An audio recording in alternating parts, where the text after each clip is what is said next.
Kalakwatsa, welcome sa pinakabagong episode dito sa ating channel. Susubukan uli nating mamasyal, maglakwatsa gamit ang ating motorcycle. So magra-ride uli tayo kung saan ang destination. Sama po uli kayo. Let's go!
Good day mga kalakwatsa, Jesse po ang inyong senyor lakwatsero at welcome po sa pinakabagong episode dito sa ating channel.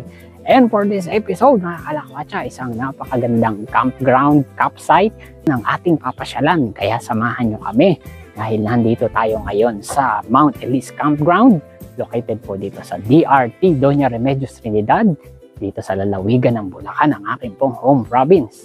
Kaya samahan nyo kami as we fully explore this place and let's all see what Mount Elise Campground has to offer. At sa later part po na ating video, abangan nyo yung ating important things to consider na pwede naming ma-share sa inyo at inyong maging guide kung ang Mount Elise po ba ay mapakonsider nyo as your next travel destination at sa inyong travel bucket list.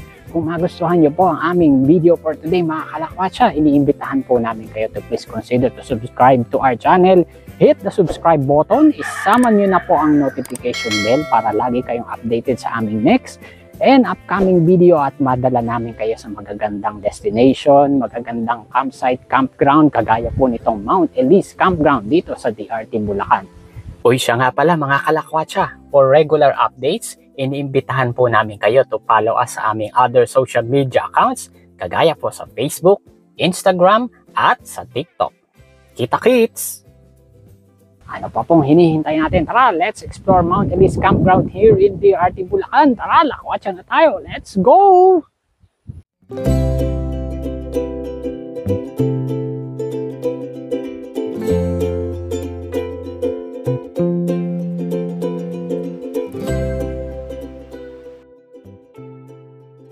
Isang magandang araw sa inyong lahat mga kalakwatsa at welcome po sa pinakabagong episode dito sa ating channel. Gamit ang aming motorcycle, binaybay namin ang paakyat, minsay malubak na daan patungo sa campsite na ating pinakabagong lakwatsa. Welcome po dito sa Mount Elise Campgrounds and Cabins ng DRT Bulacan. Bukod sa motorcycle, advisable po na SUV ang gamitin ninyong sasakyan papunta sa kanilang location. Not advisable daw po ang mga sedan dahil nga may mga rough roads na dadaanan. Maluwang po ang kanilang parking area. At dahil nga po motorcycle ang dala namin, kaya naipasok pa namin hanggang sa loob ng campgrounds. Sa may entrance ay may concrete tables and chairs at may hammock pa para makapag-relax muna galing sa biyahe. Mapapansin nyo kaagad ang kanilang gazebo na perfect tambayan at relaxing area. Ang sarap ng hangin mula rito at talaga namang nakaka-relax. Idagdag pa ang very scenic na view na tanaw ninyo mula dito. Abay, panalo sa ganda talaga. Ang mga cemented pathways na ito will lead you patungo sa wooden bridge papunta sa most scenic spot ng Mount Ellis Campgrounds and Cabins. Walang iba kundi ang kanilang treehouse.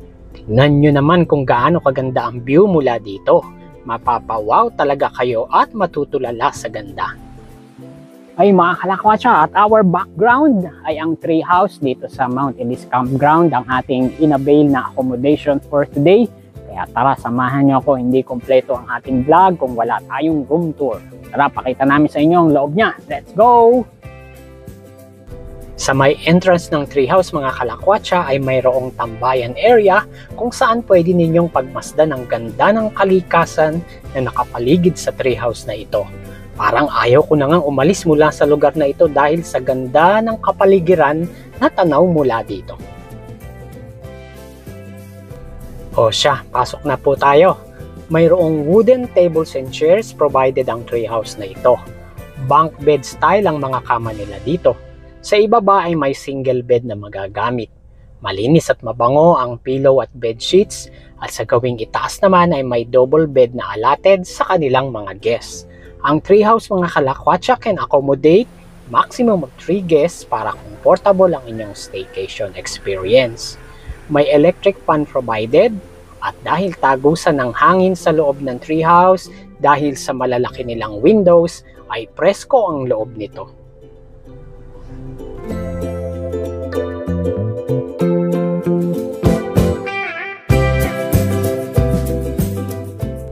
Makikita nyo ang hagdan na ito pababa. Sundan nyo lang po ito mga kalakwatsa para marating ang silong ng treehouse kung saan nag-aabang ang isa pa nilang very scenic na tambayan at relaxing area. Dito sa silong ng treehouse ay may mga relaxing swivel chairs na naghihintay sa inyo. Namnamin ang ganda ng kapaligiran habang nagmumuni-muni at magpasalamat sa gandang kalikasan na bumabalot sa Mount Ellis Campgrounds and Cabins. Perfect bonding site ito with friends and loved ones para makapagkwentuhan o di kaya ay makapagpahinga dahil sa preskong hangin na mararanasan ninyo mula rito.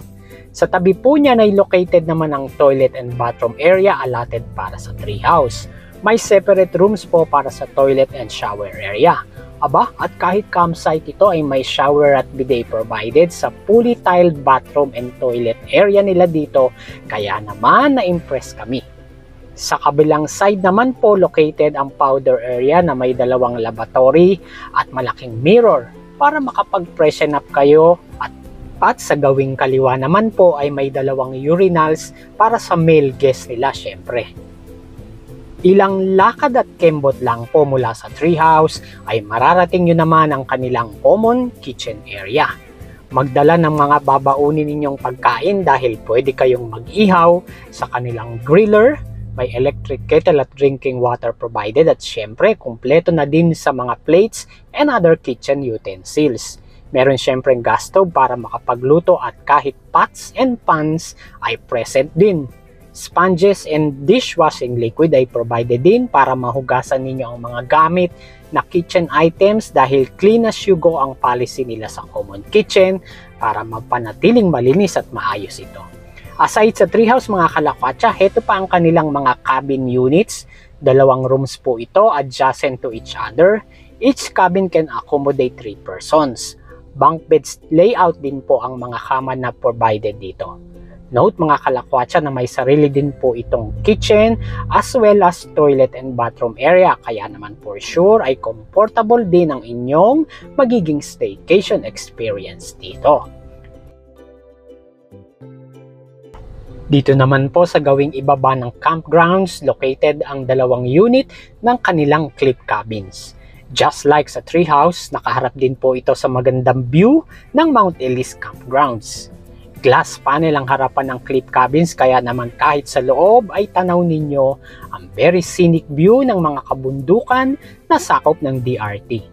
Ang mga clip cabins can accommodate maximum of 6 persons mga kalakwatsa at may private toilet and bathroom po ito sa loob mismo ng cabin. Sa silong ng mga clip cabins, located naman po ang kanilang private kitchen, complete with utensils na din at may swing pang kasama perfect as additional tambayan area. O ayan mga kalakwatsa, ang dami ninyong pwedeng pagpilian ng mga type of accommodations dito sa Mount Ellis Campgrounds and Cabins.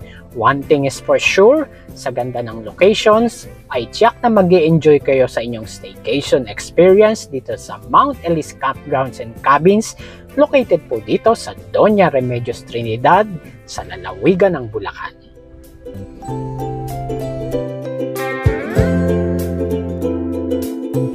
Sa pag-iikot sa campgrounds mga kalakwatsa, maraming tambayan spots kayong magagamit kagaya ng wooden swing na ito, may concrete garden tables and chairs at kahit hammock ay available din sa loob ng campsite kung saan pwede kayong magpahinga. At para makapag-bonding pagdating ng gabi ay may bonfire area din sila dito. Sa napakaganda at scenic views, close to nature locations, tahimik at relaxing na kapaligiran ay perfect reason para i-consider ninyo ang pagbisita dito sa Mount Ellis Campgrounds and Cabins ng DRT Bulacan.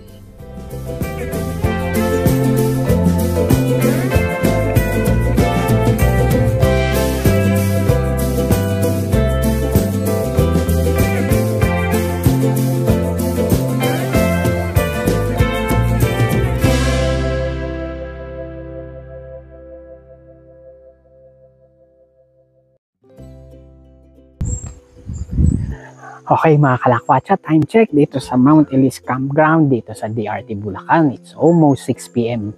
at halos patapos na po ang ating first day of stay. Ang lakas po ng hangin, ang lamig. So kung pupunta po kayo dito, be sure magdala kayo ng sweater or jacket para protection ninyo sa lamig. Pakita po namin sa inyo ang ambiance sa loob ng campgrounds pag ganitong gabi na.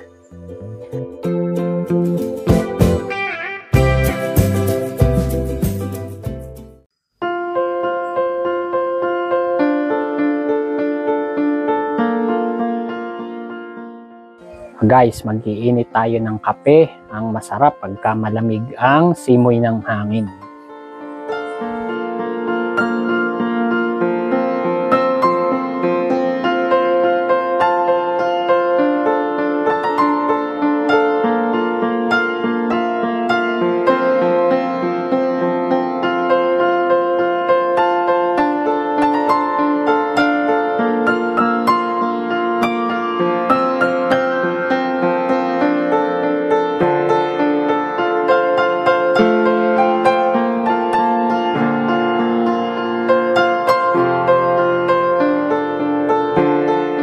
Good evening mga kalakwatsa, 9 p.m. na dito sa Mount Ellis Campground dito sa DRT. So isa sa activity na pwede nyong gawin para maging mas memorable ang nyong stay ay ang bonfire. Siyempre dapat may hotdog at marshmallow. Uy, sarap! Di kaya masunog.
Good morning mga kalakwatsa. It's our second day dito sa Mount Ellis Campground dito sa DRT Bulacan. As you can see, it's a brand new day, a brand new hope, brand new beginning. And we thank the Lord for all of these blessings.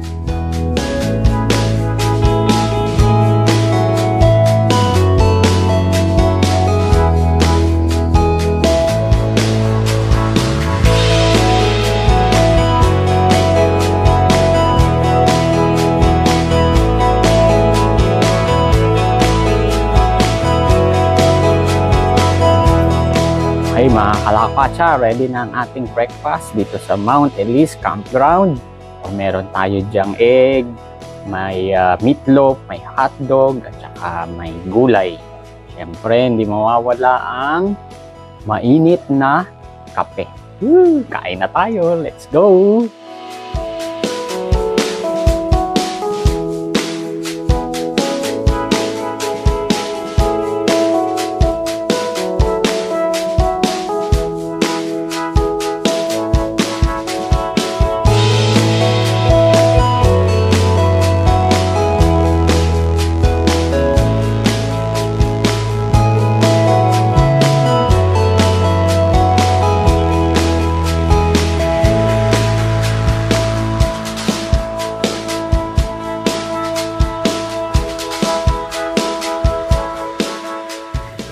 Okay mga kalakwatsa, isa sa activities na pwede ninyong gawin dito sa Mount Elise Campground yung pagpunta dun sa kanilang ilog. So pwede tayong mag-trek ng konti.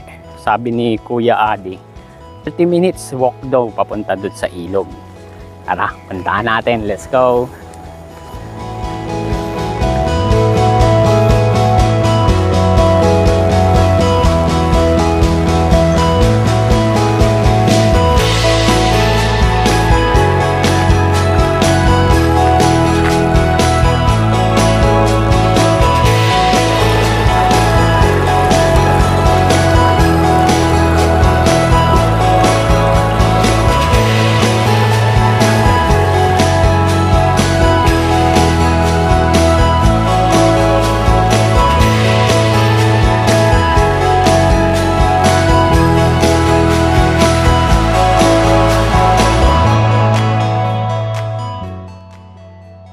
Guys, mula dito sa ilog, tanaw yung tree house natin doon sa Mount Elise. Kulang alam kung kaya na isuma. Pero andun siya na nakapagitna sa mga puno. Tanaw namin mula rito. Ayun siya Okay mga kalakwatsa, tapos na tayong maligo dito sa ilog malapit sa Mount Elise Campground. Saya ng experience. It's a close to nature encounter. Nag-enjoy kami. Ang sarap ng tubig, malamig. Pabalik na tayo ngayon ulit sa Mount Elise Campground.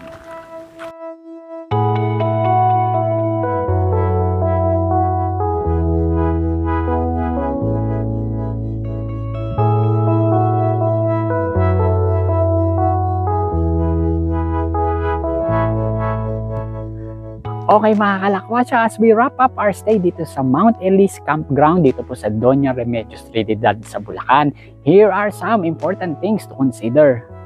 First and foremost is the place itself. Sa magandang locations at sa magagandang tanawin pa lang ay sulit na ang inyong staycation experience dito sa Mount Elise Campgrounds. Siyempre, dagdag pa yung napakagandang treehouse na talaga namang inabangan namin ang availability. Para sa akin ay ito ang most scenic spot dito sa Mount Elise Campgrounds.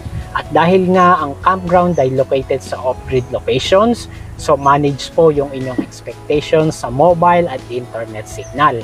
Dahil halos konti lang to none at all ang internet and phone signals nila dito.